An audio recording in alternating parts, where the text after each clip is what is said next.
আসসালামু আলাইকুম। কি অবস্থা? সবাই কেমন আছেন? আলহামদুলিল্লাহ আমি ভালো আছি। তো এটা ছিল আজকে দুপুরের আয়োজন। মূলা শাক ভাজি ছিল, ডিম ভুনা ছিল আর মুরগির রোস্ট ছিল। মূলা শাক আর ডিম ভুনাটা আমি নিজেই বাসায় করেছি। আর মুরগির রোস্টটা এটা বাইরে থেকে নিয়ে আসা হয়েছিল। সুলতান ডাইন থেকে যে কাচ্চি নিয়ে আসা হয়েছিল সেটার সাথে ছিল। তো তখন খাওয়া হয়নি। এটা হচ্ছে পরে বের করে আমি গরম করেছি। যদিও আমার কাছে মুরগির রোস্টটা পোলাওয়ের সাথে খেতেই মজা লাগে। ডিমও ছিল। তো পোলাও আর করা হয়নি, সাদা ভাতই করেছি যেহেতু শাক ভাজি ছিল। সাদা ভাতের সাথে খেতেও মজা লাগছিল।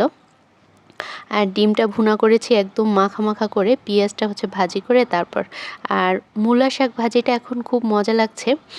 গতকালকেও খেয়েছিলাম, আবার আজকেও একই শাক, মানে ২ আঁটি নিয়ে আসা হয়েছে। একবারে করলে অনেক বেশি হয়ে যায়।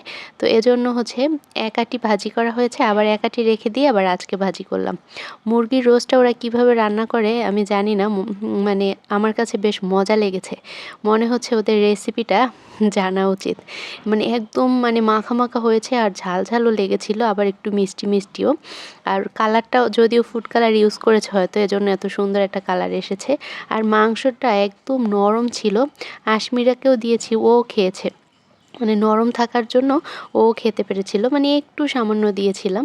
আমি বাসায় মুরগির রোস্টটা করলে এত নরম হয় না, যদিও আমি ভাজি করে তারপর রান্না করি সেজন্য হয়তো বা একটু শক্ত হয়ে যায়। সোনালী মুরগিটা এমনিতে ভাজি ছাড়া রান্না করলে একটু নরম নরম হয়, আর ভাজি করলে একটু মানে শক্ত শক্ত হয়ে যায়।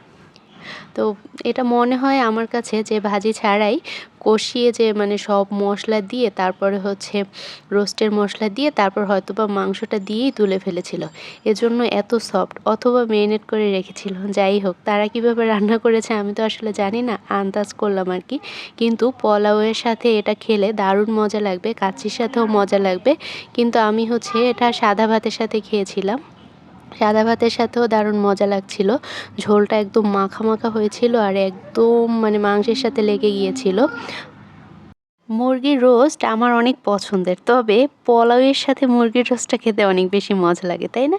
সাদা ভাতের সাথেও ভালো লাগছিল, কিন্তু মনে হচ্ছিল যদি পোলাও রান্না করতাম তাহলে হয়তো বেশি ভালো হতো। আসলে কিছু কিছু খাবার আছে এক একটার সাথে এক একটা খাবার বেশি মজা লাগে। সাদা ভাতের সাথে যেমন মাছ, মুরগি, মাংস, আলুর ভর্তা সব কিছুই মজা লাগে, কিন্তু মুরগির রোস্টটা পোলাওয়ের সাথেই মজা লাগে, তাই না? মুরগির রোস্ট কে কে পছন্দ করেন অবশ্যই কমেন্ট করে জানাবেন। ধন্যবাদ সবাইকে।